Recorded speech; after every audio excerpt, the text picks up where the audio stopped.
ചാൻസലറുടെ നടപടിക്കെതിരെ എംജി സർവകലാശാലയിൽ പ്രതിഷേധം. വിദ്യാർത്ഥികളും അധ്യാപകരും ജീവനക്കാരുമാണ് സർവകലാശാലയിൽ പ്രതിഷേധ പരിപാടി സംഘടിപ്പിച്ചത്. ഉന്നത വിദ്യാഭ്യാസ മേഖലയിൽ ഹിന്ദുത്വ അജണ്ട നടപ്പാക്കാനുള്ള കേന്ദ്ര സർക്കാർ പദ്ധതിക്കൊപ്പം നിൽക്കുന്ന ചാൻസലറുടെ നിലപാടിനെതിരെയായിരുന്നു സമരം. വൈസ് ചാൻസലറെ നിയമിക്കാനുള്ള സെർച്ച് കമ്മിറ്റിയിൽ 3 മുതൽ 5 വരെ അംഗങ്ങൾ വേണമെന്നാണ് UGC നിബന്ധന. ഇതനുസരിച്ച് കേരള നിയമസഭ നിയമനിർമ്മാണം പൂർത്തിയാക്കിയെങ്കിലും ഇത് അംഗീകരിക്കാൻ ചാൻസലർ തയ്യാറായിട്ടില്ല. 4 വർഷ കോഴ്സടക്കം പുതിയ പരിഷ്കാരങ്ങളുമായി ഉന്നത വിദ്യാഭ്യാസ മേഖല മുന്നോട്ടു പോകുമ്പോൾ കടുത്ത പ്രതിസന്ധി സൃഷ്ടിക്കുന്ന സമീപനമാണ് ചാൻസലർ സ്വീകരിക്കുന്നത്.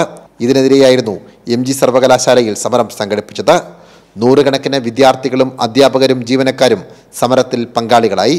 സർവകലാശാല പ്രധാന കവാടത്തിന് സമീപം സംഘടിപ്പിച്ച പ്രതിഷേധ പരിപാടി CITU സംസ്ഥാന പ്രസിഡന്റ് TR രഘുനാഥൻ ഉദ്ഘാടനം ചെയ്തു.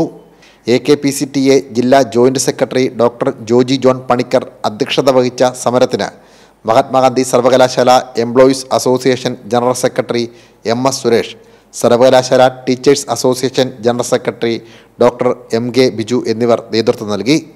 സാംജിത് ആർപ്പുക്കരയ്ക്കൊപ്പം സനോജ് സുരേന്ദ്രൻ, കൈരളി ന്യൂസ്, കോട്ടയം.